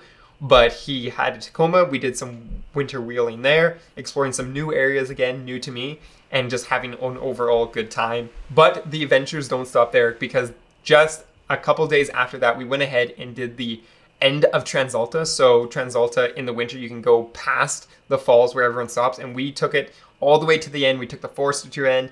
Again, another achievement for the Forester in this local area, because this is some place that not a lot of people take their vehicles. So to be able to say, hey, my Forester did that is pretty cool. It was, again, a little bit challenging. It required some winching. It required a million water crossings, legal water crossings, and just see how far we can really push the Forester. At this point, with Top of the World and this trail, I was really starting to see what the limitations were and start to plan the next phase of the Forester, even though we're not technically quite there yet. And as we wrapped up 2022, Ghost Lake started to freeze up, and we got to take not the STI, but the Forester to Ghost Lake, which was a completely different experience, but still a great one. Right after that, we did a couple more modifications to the Subaru. We went ahead and installed a molly rack. Again, something I was looking for years on the Foresters. Went ahead, put that molly rack on the back windows of the Forester and kind of get that all set up before we did more modifications with the lights. So we went ahead and installed some new lights in the Forester. We put those big Hellas and a switch panel that would allow us to go ahead and run those big lights off of a switch panel and have way more light than we needed. But it looked absolutely awesome, and it was very much an inspiration from the old rally car days and Subaru days, because they used to have those big old Hellas on it, and my Forester now has the big old Hellas on it. It was also this time that we did our first podcast. This was with, again, 4x4 Canada. But this was actually something that inspired us to do the Flat 4 Off-Road podcast. We kind of do those every month now, and it's something that I probably won't mention again, but it was a reason we did it was this podcast we filmed in early 2023. And with these modifications done to the Forester, we headed out again. We took the Forester out to Transalta with a lot of snow and proceeded to jump it into a snowbank as me and Austin played the game of car, trying to decide who would be able to do what, compare the two vehicles. Somehow I won, but it was more of a technicality because Austin didn't want to do what I did, because I technically got myself out with the winch because I used all my own stuff. But it was something that was a lot of fun. Getting stuck and kind of testing the car was a lot of fun, just because we'd done a lot of the local trails in the winter and everything else was icy. So what do? Well, you go get stuck and you go have fun in a nice winter day. And then as we got deep into the winter, into February, start of February, we did a couple of things on Ghost Lake where I did a venture. I actually drove all the way around Ghost Lake, something I didn't even think of doing with the STI, but with the kind of the overland adventure spirit of the Forester, we went ahead and did exactly that. So kind of drove all the way around and had an absolute blast of a time. And also filmed some epic cinematics. And then at this point, also I started realizing that, hey, maybe these adventures don't have to be these crazy epic adventures that are super hardcore. Maybe they can be about telling that story and about adventuring. And that's exactly what that overlanding kind of trip was on Ghost Lake. It was also at this time I filmed my tire comparison test, which to this day still gets people very angry about why I say the Toyo tires are really good. They perform great in the snow and they were amazing on ice. I made a video about that and kind of like mentioned how well they did overall. So that was something I did in that. But that wasn't the end of Ghost Lake. We returned one last time where me and Austin did essentially a race, a time trial versus his Jeep versus mine. He had more power, he had more cylinders, he had a bigger tire, but I had the all-wheel drive, and it was a close-ish race until I think we did our time trials. And I got like 3 seconds on top of him overall because, well, it just has so much more grip and I was able to take the corners a little bit easier. I was also kind of learn my lines, left foot braking, and kind of that kind of stuff. And as spring came around, it was time to do maintenance on the Forester. So what I went ahead and did is I did the brakes, and then I also did some modifications where I installed the lights on the roof of my Forester and got that all set up, really wrapping up that roof rack in the first phase of this Forester, because that was something I always wanted to do. It was just something I never had time to do yet. But at this point, it was really, as I said in my Forester build, this is kind of the first phase of the Forester as we dive into the next one, which I'll be talking about as we wrap up 2023. And then with the snow disappearing and me back in Calgary, I could get the STI out and take it back to autocross. So we took it out, we went ahead, did a couple modifications, put a fire extinguisher in both my cars because that is something highly needed in every one of your cars before going about doing some stuff with regards to the Forester And as I said, more maintenance items. We did like an air filter, we did a compression test. Those were actually just shorts. So as I said, once we started using shorts as like the monthly thing, once we started getting that momentum, I actually started using shorts as a weekly thing to tease you. And kind of show you what you're going to expect, but also people that might not want to watch my longer form video kind of get that overall feel for the channel and kind of still understand what's going on, so that maybe someday they will watch a full video. And with that maintenance, we also did some very critical things. So we went ahead, changed all the fluids, and then we went ahead and fixed a PCV valve issue, an evap issue, and did the valve lash because it was noisy, and did the timing belt. It was just this like week of maintenance on the car. And just getting it all wrapped up so that I felt confident taking it on our adventures in the summer, because they were a lot of big adventures this summer. So I had no issues with the timing belt because, well, it's a single overhead cam, pretty easy, and no issues with the valve lash because I knew what I was doing. I had the service manual and I just took my time and made sure to check over everything. And with the snow off the ground, it was time to go ahead and, as I said, take the STI out and go autocrossing. So we actually did only one autocross this year just because it was so busy with adventures. But we got the STI out on the track and had an absolute blast autocrossing. We also got David out on the autocross and Adrian watching. So hopefully over the winter we can get Adrian working on his car and get David, I'm not going to spoil too much, but get David's car all wrapped up so we can see the two cars on the track for the 2024 autocross season, because it would be great if we had a little bit of a team going this time. But as I said, we only got out there once. It's so much fun. I just didn't have time to get out there again. And we got some really good clips because, as I said, I'm really starting to think about telling the story instead of just posting raw video clips of me autocrossing. I thought about how to tell that story autocrossing. And I think the autocrossing video, although it didn't do super well, it was something that I feel pretty happy about. And then, just before we jumped into the crazy adventures of the summer, I had some few little mods to do. So we went ahead, we did a sink in my Forester, as you guys know. We went ahead and added a water bladder for water storage, potable water storage, and plumbed that to the sink in my slide out, so we had water. So we had a giant water bladder in there and pumped it out. This was a game changer in our adventures in the summer. And talking about the adventures in the summer, we kicked it off with an event at Flat Off-Road working with Scott Subaru. And we did a summer adventure and took some of the people with their wildernesses on a really cool trail to kind of show them what's capable of, but also show them the trails that they can go explore. So they aren't like me in 2021 just going, I think I can get up there. I think that's a safe place to camp. They actually know what they can do, know where they can go, and have that community to connect with. That was our first Wilderness Adventure Club. We've actually done a few more, so that was just the first one. And well, that Adventure Club trail run really started to kick off the summer adventures. So the first adventure was we took the Forester from Calgary to Vancouver and took what was pretty much a boring just drive into this epic overlanding adventure over 3 days and explored some really cool camp spots and pretty much made a movie. I think those are over 30-minute videos, but I wanted to go ahead and make essentially just a little bit of a movie rather than dividing these into clips, because at this point I was making so much content that I didn't need to expand it. I just had to make the most impactful story. And well, that's exactly what I did with that video. If you haven't watched that, I would highly recommend that, as well as the return trip, which was our next video we released, where we took the south route over 3 days and explored that part of BC. So we were able to go ahead through a Soyuz and stuff and explore that kind of camping area and make, again, another movie of my BC overlanding trips. And as I said, those are pretty much movies, and there's something I'm really proud of because it took a lot of time to edit. From there, we got back into Calgary, did some modifications with the STI with giving it a little bit of a radio, don't call it much of a radio, and then did some local stuff and explored another local trail with a Forester where we actually took on another trail that, again, I didn't think I would be able to do, called Quirk Ridge. Super cross-axle-y, but hey, we drove the Forester. With all the experience I had, I was able to figure out how to navigate over a lot of this cross-axle stuff, and we'll get this Forester to the top of a mountain.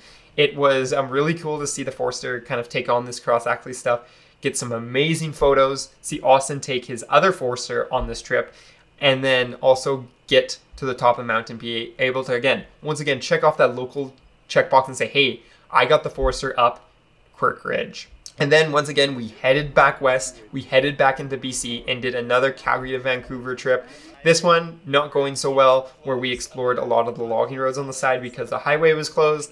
but just really making the most of it and having a lot of fun. I think it was over 17 hours of driving, but 17 hours of a really enjoyable trip.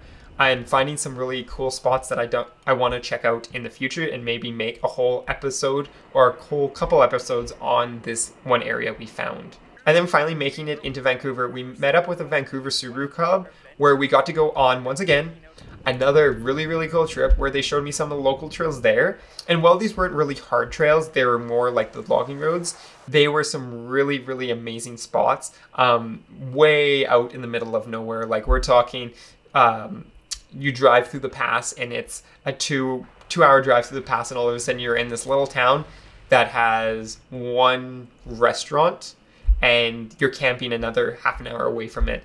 It gives you that sense of like isolation and exploration. And then from there, I didn't even go home. I went straight out to Shoe Shop where we filmed 2 more videos in the Shoe Shop and explored the northern route that I originally wanted to explore out there, where we drove around the northern part of the lake and again got into these really isolated places where there was not a soul around for 24 hours, not even a logging truck. So you really got that sense of isolation and you really found some amazing places. We drove through this pass the first night and got into a very high logging camp or logging area before we spent the next day driving alongside the lake before diving back into the mountains and then getting back onto the main road.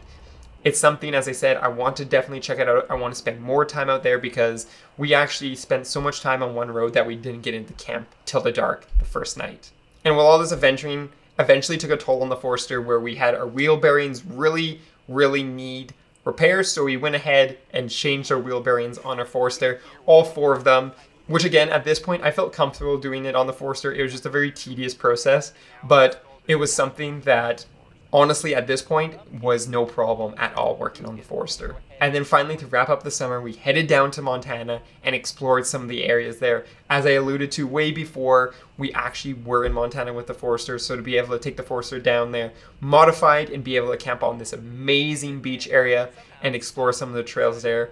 Well, and while they weren't hard, they were pretty cool. They were very different, very sandy, and something we don't get here. We were able to go ahead and explore that area for the day and kind of camp out on this amazing lake and have a little bit more of an adventure.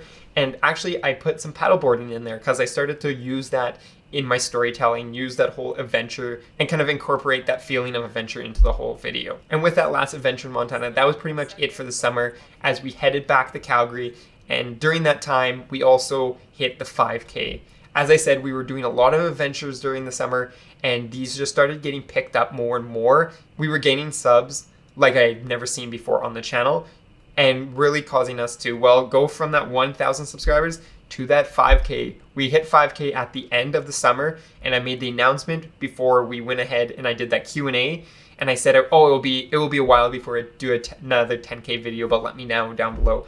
I don't think there was very many 10K recommendations because we hit it so fast. So as I said, I wanted to do this very special and at this point, very long episode of kind of recapping how we got to the 10K. And I know I said that Montana wrapped up the adventures in the summer, but we did have some adventures in the fall too.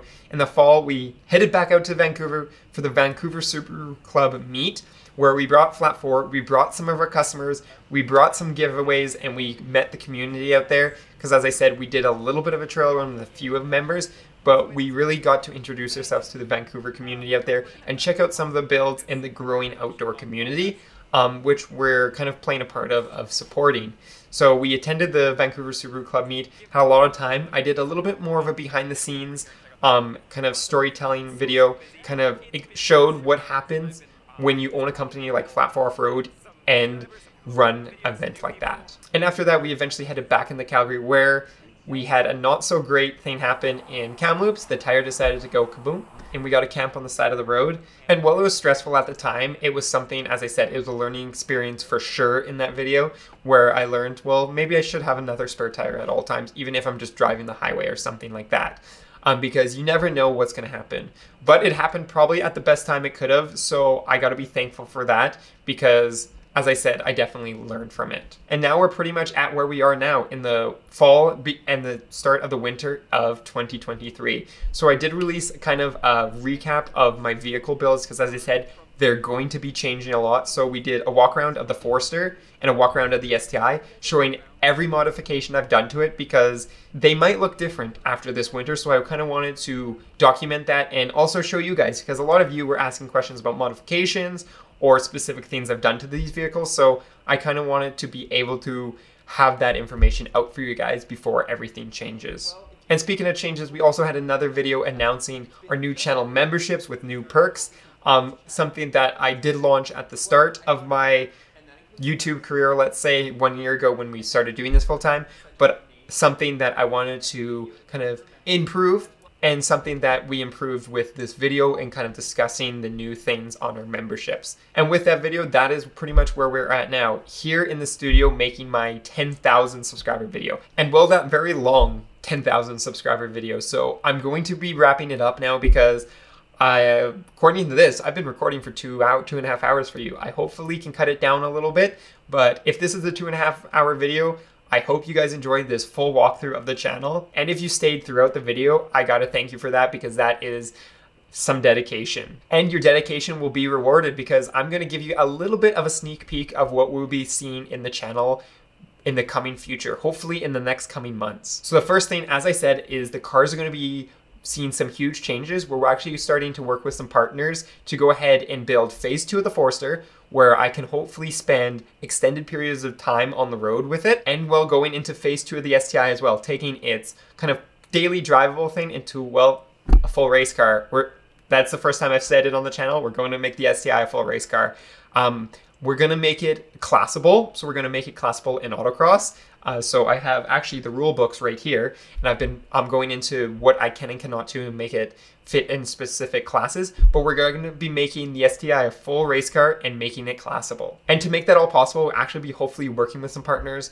These partners are going to be companies that I actually want to work with. So I've been reaching out to them and hopefully getting them on board with these builds. You aren't going to see anyone that I don't believe or I don't trust. These are companies that I've either seen and I've used, whether here or at Flat 4 Off-Road, or someone that I know does a good job. And then hopefully make this a little bit easier and kind of do that thing I was talking about where we have people hang out in the garage, have people kind of go back to our roots, have those garage hangs and work on cars.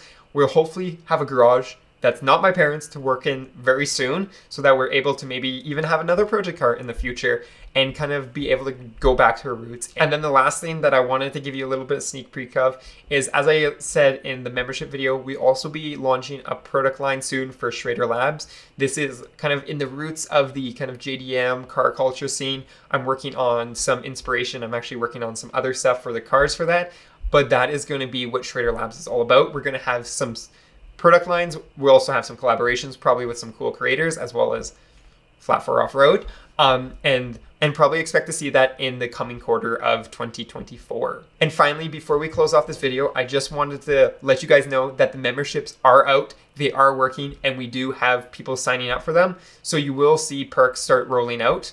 These memberships do support their channel substantially. It also allows you to be part of a more tight-knit community here on the channel, as well as locally here in Alberta. I am planning on working on the first member-only live stream and member-only video soon. So if you are members, when those do come out, you will have access to them. Unfortunately, if you're not a member, you won't be able to see them. But that's much like many of the other perks. And well, I think I've talked enough about Flat 4 Off-Road, but I'm going to say it again because it is essentially one of the biggest sponsors of this channel. Is if you guys are looking for parts or looking for advice for building your off-road overland crossover, reach out to us.